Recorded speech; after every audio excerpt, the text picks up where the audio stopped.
Oh, imagine nyo, maraming salamat sa mga nag-like, 1,000 plus yung, nag-like nito sa posting ko sa Facebook ay sa YouTube dito. So, maraming salamat. Napakasimpleng katanungan. Wala naman nagawa si Cory na lugmok ang Pilipinas mula sa kapanahunan niya since 1966. Leon de la Cruz, mabuhay. Eto nga, simpleng katanungan. Payag ka ba na ipaubaya natin si Bato sa ICC? Abay, mantakin mo, majority ng mga comment doon, payag-payag na daw, wag na nga daw ano eh. Tama yan, BT. Sobra-sobra ng pagnanakaw sa gobyerno mula Cory up to Duterte. Alam ko yan kasi matagal din akong opisyal ng barangay. Hmm? Good job. Ito kasing si Bato nag-iingay.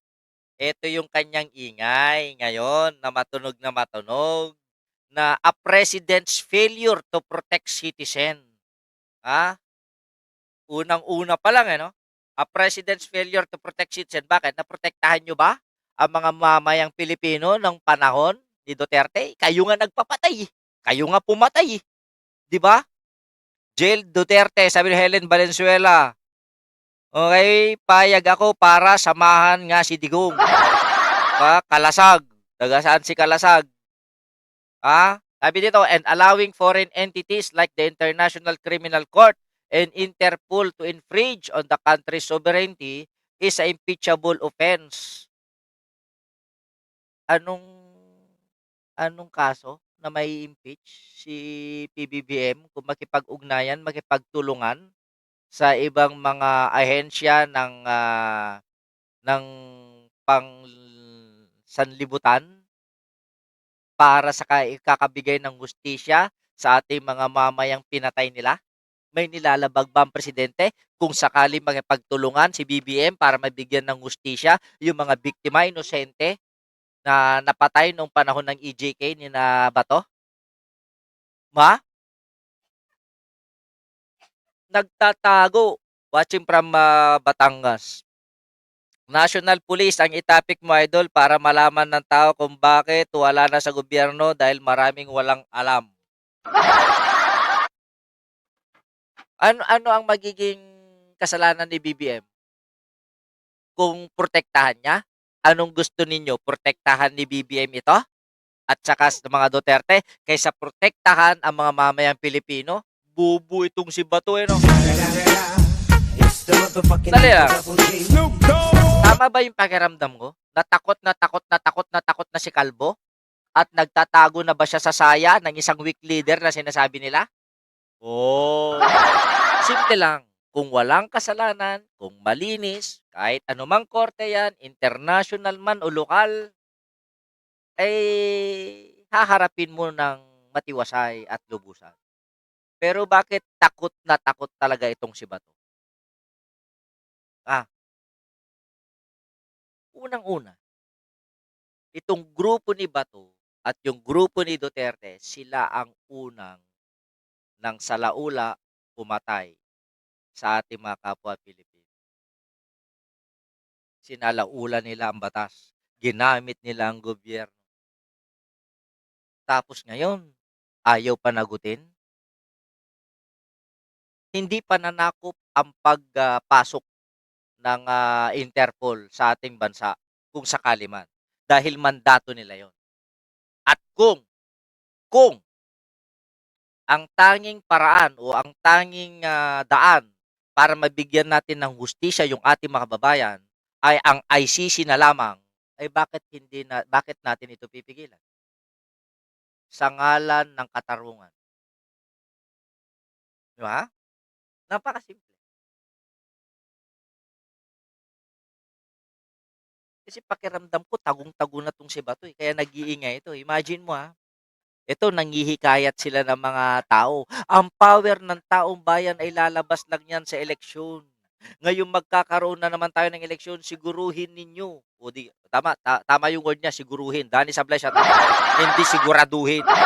Kung siya siguruhin, tayo gagamitin natin. Dapat manigurado tayo na 'wag natin iboto yung mga kaalyado ni Duterte. Siguraduhin ninyo na yung pinipili nyo maging miyembro ng House at yung representative ninyo sa Senado ay nagmamahal sa bayan. Siya nagmamahal sa bayan? Come on. Dangal sa dangal ang labanan, sabi dito ni si 1966 at Ichigo nandyan. Maraming salamat sa iyo, bossing. Oh, thank you so much. ありがとう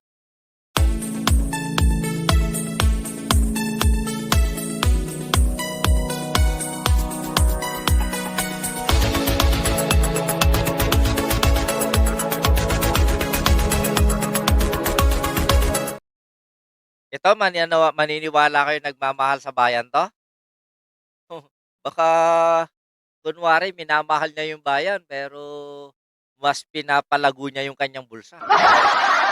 Oh, natupad na ba yung pangako niya na na ibabalik niya ang parusang bitay? Yun ang pangako niya nung kampanyahan nung 2019, 'di ba? May nangyari ba? Wala. Sabi ito, hindi nagmamahal sa sariling bulsa. Uy, tama nga ako, nagmamahal sa sarili niyang bulsa. Hindi nagmamahal sa sariling kapakanan, sariling interes, kundi ang minamahal talaga dapat ay yung buong bansang Pilipinas. Hindi pagmamahal sa buong Pilipinas ang protektahan ang isang tao na nang-rape ng kapwa Pilipino. Yun lang yun, bato. Isa pa sa mga kagaguhan ni Bato ay ito, Mary Grace Piatos, dinipensahan ni Senator Bato. Tanong nga tayo sa Davao kung sino yung Mary Grace Piatos. Bakit ka pa magtatanong sa Davao? Nagsalita na ang PSA na wala talagang pagkatao, hindi tunay na Pilipino yung si Mary Grace Piatos dahil wala itong dokumento at anumang legalidad na magpapatunay na isa siyang buhay na nilalang. Diba? Oo, mamatay ako, lupa dun sa likod ng City High. Lupa yan ng mga Piatos. Punta ka sa Bunawan, may mga Piatos dyan. Di ko lang alam kung sino si Mary Grace, ha? Yan. Baka sabihin ni Bato, maghahanap siya ng isang tao na may butas sa noo. Siguradong yun, si Mary Grace Piatos na yun. Napakatagal na ng usapin na Mary Grace Piatos na yan. Hindi pa lumulutang. Sa tingin niyo kung totoong tao yan, hindi pa nilabas yan ng mga Duterte para isampal yan sa investigasyon ng Quadcom na tinatawag nila ngayong Scamcom? Galit na galit sila sa Quadcom dahil ang Quadcom nakakapagpalabas ng kanilang mga kabuktutan. O eto pa, away-away na. Ayan, thank you, Ichigo. Sir Bagtit, isama mo na rin si Bongo sa susunod. Pagsasamahin ko sila. Okay, BT, sinisiguro kong 0 si Bato sa angkan namin sa lahat ng eleksyon. Joseph Bangug, Kaloyal Love Sapart, tayo na mga yan. Walang nangyari sa bansa natin mula nang hindi na si Apulakay ang Pangulo.